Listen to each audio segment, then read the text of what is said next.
Hello दोस्तों, कैसे हो आप सभी। आज मैं आपके लिए कहानी लेकर आई हूँ, पत्नी की सूझबूझ। रात का खाना तैयार करने के बाद रेखा ने दोनों बच्चों को खिलाकर सुला दिया।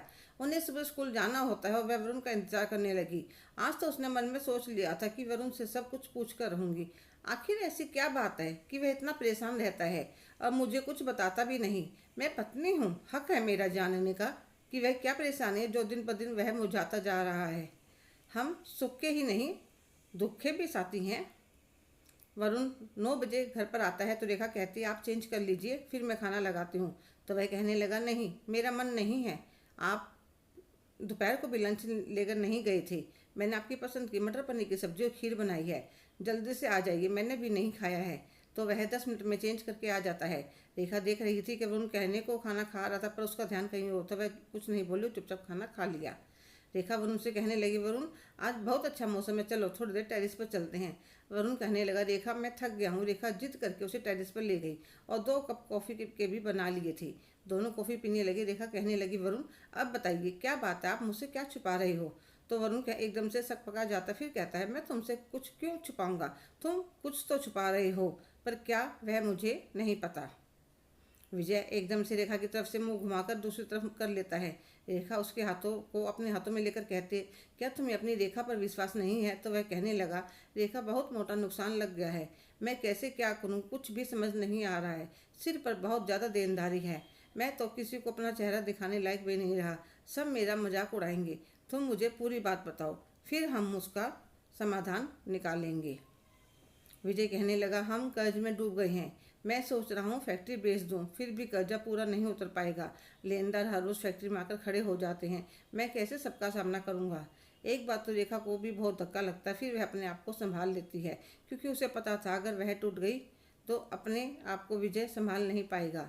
काफ़ी देर सोचने के बाद वह कहने लगी विजय हम ऐसा करते हैं, फैक्ट्री की जगह अपनी कोठी बेच देते हैं।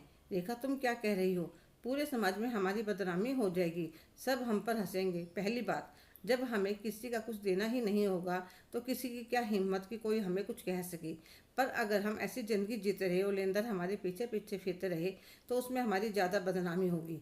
फैक्ट्री बेच देंगे तो कमाई का जरिया ही ख़त्म हो जाएगा। देखो विजय, जब तुम्हारे ऊपर किसी की देनदारी नहीं रहेगी तो तुम आराम से अपना ध्यान काम में लगा सकोगे। मुझे पूरा विश्वास है कि कुछ ही समय में हम दोबारा फिर अपना सही यही मुकाम हासिल कर लेंगे।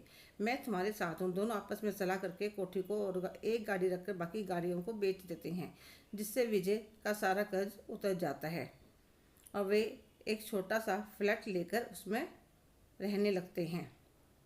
कोठी बेचने से उनके खर्चे भी बहुत कम हो जाते हैं। ड्राइवर, माली, इतने बड़े घर की सफाई के लिए मेड रखी थी, इतने कमरे थे कि बिजली का बिल भी बहुत ज़्यादा आता था। अब उनके खर्चे बहुत सीमित हो गए थे। अब एक समस्या रह गई थी कि दोबारा काम कैसे शुरू करें, क्योंकि काम करने के लिए फैक्ट्री थी पर उसमें बनाने के लिए मटेरियल नहीं था। तो रेखा अपने सारे जेवर बेचकर इस समस्या को भी हल कर देती है। रेखा पूरे घर को खुद संभालने लगती है, उधर विजय दिन रात मेहनत करने लगता है। एक दिन रेखा सब्जी मंडी जा रही थी तो उसकी किट्टी की सहेली मिल जाती। क्या बात रेखा, आज तुम्हारी गाड़ी कहाँ गई और तुम खुद कहाँ सब्जी लेने जा रही हो। तो वह बुरा नहीं मानते और उससे कहते ज्योति जो तुम कह रही हो मैं सब समझ रही हूँ, पर मेरे लिए मेरे पति सबसे पहले हैं। अगर उन्हें कुछ हो जाता है तो मेरे बच्चों का क्या होता।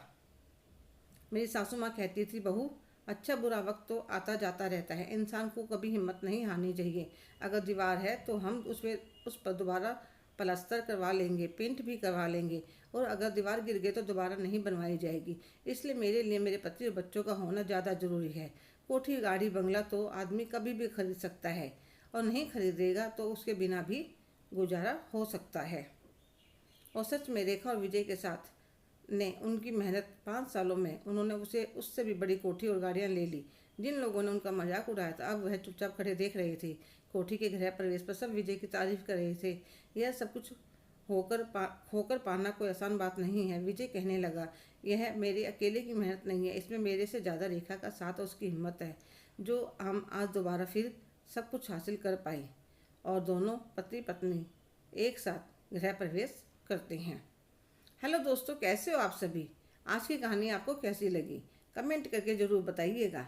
अगर आप मेरे साथ चैनल पर नहीं हैं तो प्लीज़ लाइक, शेयर, सब्सक्राइब करना ना भूलें।